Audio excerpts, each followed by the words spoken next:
God, if I die, I'm a legend. When they lay me down to rest, I know I was always prepping. Oh my God, my whole life. Assalamualaikum warahmatullahi wabarakatuh.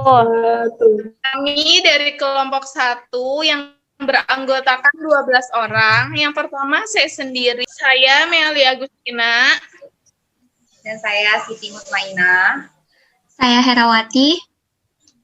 Saya Salbia. Saya Cynthia Dewi. Saya Ayu Rahayu. Saya Afif Budin. Saya Lisa Fitasari. Saya Nurasana.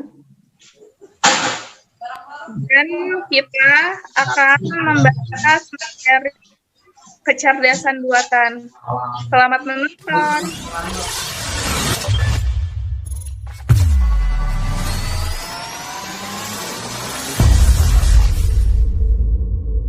Assalamualaikum warahmatullahi wabarakatuh. Saya Cynthia Dewi. Saya akan menjelaskan tentang kecerdasan buatan.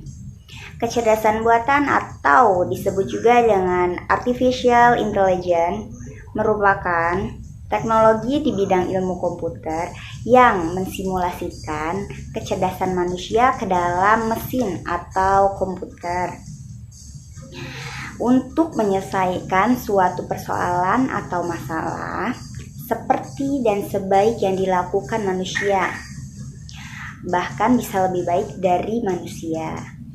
Terima kasih. Selanjutnya akan dijelaskan oleh rekan saya. Assalamualaikum warahmatullahi wabarakatuh. Saya Ayu Rahayu. Saya akan menjelaskan tentang pengertian kecerdasan buatan. Pengertian kecerdasan buatan bisa dilihat dari sudut pandang, yaitu sebagai berikut. 1. Sudut pandang kecerdasan atau disebut dengan inteligensi, yaitu kecerdasan buatan adalah bagaimana membuat mesin yang sangat cerdas dan dapat melakukan hal-hal yang sebelumnya dapat dilakukan oleh manusia. 2. Sudut pandang penelitian, yaitu studi bagaimana membuat agar komputer dapat melakukan sesuatu sebaik yang dilakukan oleh manusia. 3. Sudut pandang bisnis, yaitu kumpulan peralatan yang sangat powerful dan metodologis dalam menyelesaikan masalah-masalah bisnis. 4. Sudut pandang pemrograman atau disebut dengan programming, yaitu kecerdasan buatan, termasuk di dalamnya adalah studi tentang pemrograman simbolik atau pemecahan masalah dan proses pencarian.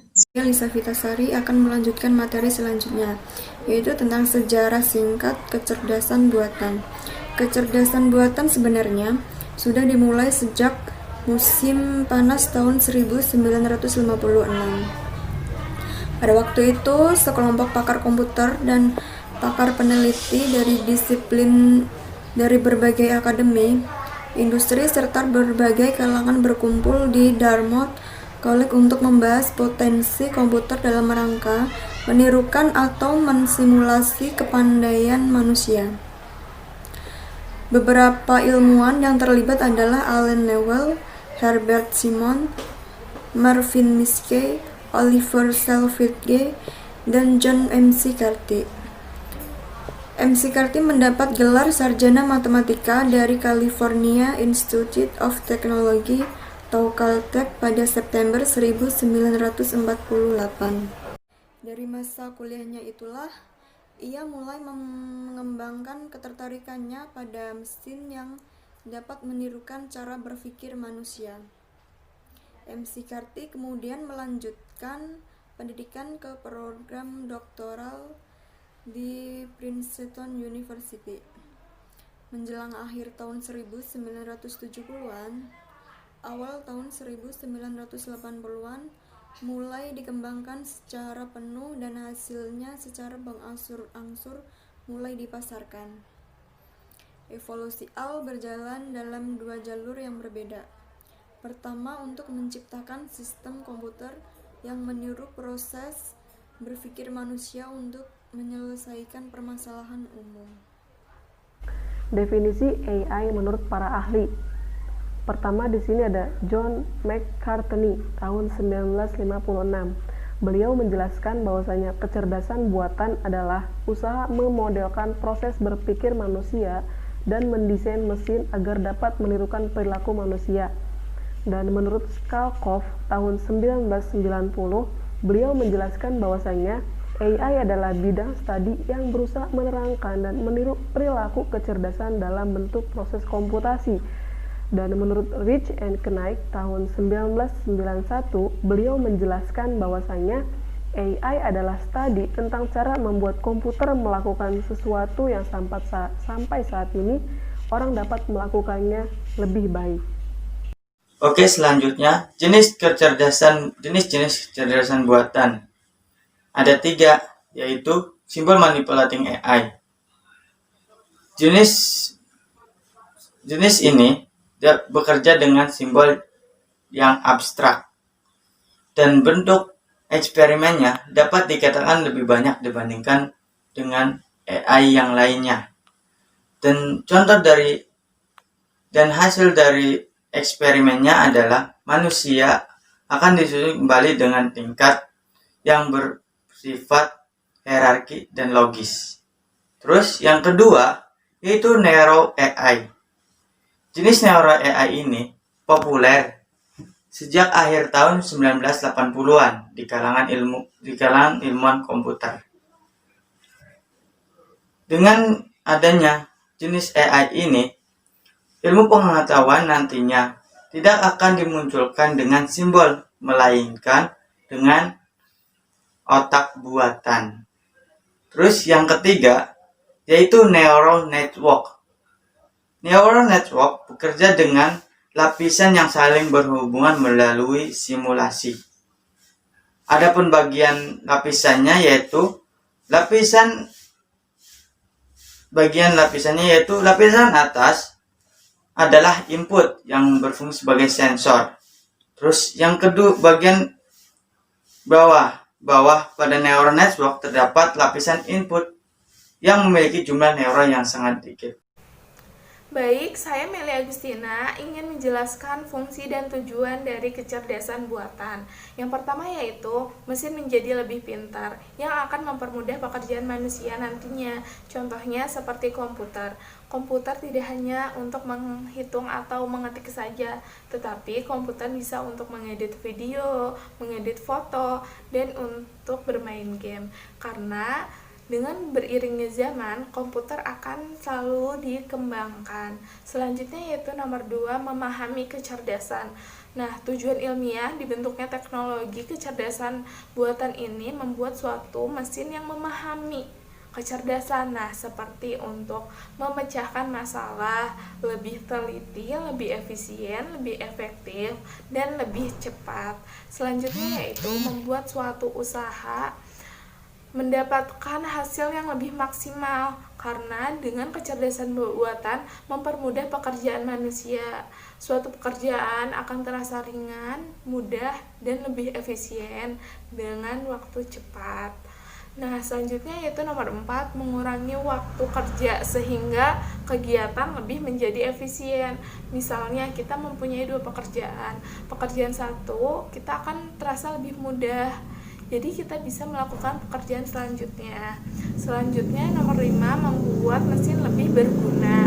Dan nomor 6, membuat waktu pengerjaan lebih cepat. Contohnya seorang driver ingin menjemput customernya dan dia menggunakan salah satu aplikasi dari kecerdasan buatan, yaitu contohnya Google Maps. Selanjutnya, saya, Jonita Faradila, akan menjelaskan tentang bidang-bidang aplikasi kecerdasan buatan. Yang pertama, membantu menyelesaikan masalah yang mengandung data tidak lengkap atau kurang jelas. Yang kedua, meningkatkan produktivitas dalam melaksanakan banyak tugas. Yang ketiga, meningkatkan kemampuan problem solving secara cepat dan konsisten. Yang keempat, membantu menyelesaikan masalah yang tidak dapat dijelaskan secara konvensional. Terima kasih kepada teman saya Pudin. Saya di sini akan menjelaskan kelebihan kecerdasan buatan. Nah, yang pertama itu bersifat permanen. Nah, bersifat permanen itu tidak bisa dihilangkan atau tidak berbatas waktu. Nah, yang kedua itu mudah diduplikasikan. Yang ketiga itu kecepatan, lebih mudah dan murah. Nah, yang keempat itu bersifat konsisten. Yang kelima dapat didokumentasikan. Dan yang keenam itu lebih cepat. Nah, yang terakhir itu bersifat netral. Saya Siti Usmaina, saya akan menyebutkan kekurangan dari kecerdasan buatan. Yang pertama itu menutup peluang bisnis. Yang kedua, rawan terjadi kerusakan. Yang ketiga, proses pembuatannya cukup mahal. Yang keempat, membutuhkan daya listrik. Dan yang terakhir, yang kelima, dapat menggantikan manusia. Baik, terima kasih kepada rekan saya yang sudah menjelaskan tadi. Saya akan melanjutkan penjelasan selanjutnya. Saya Salbia, saya akan menjelaskan tentang contoh penerapan kecerdasan buatan atau AL.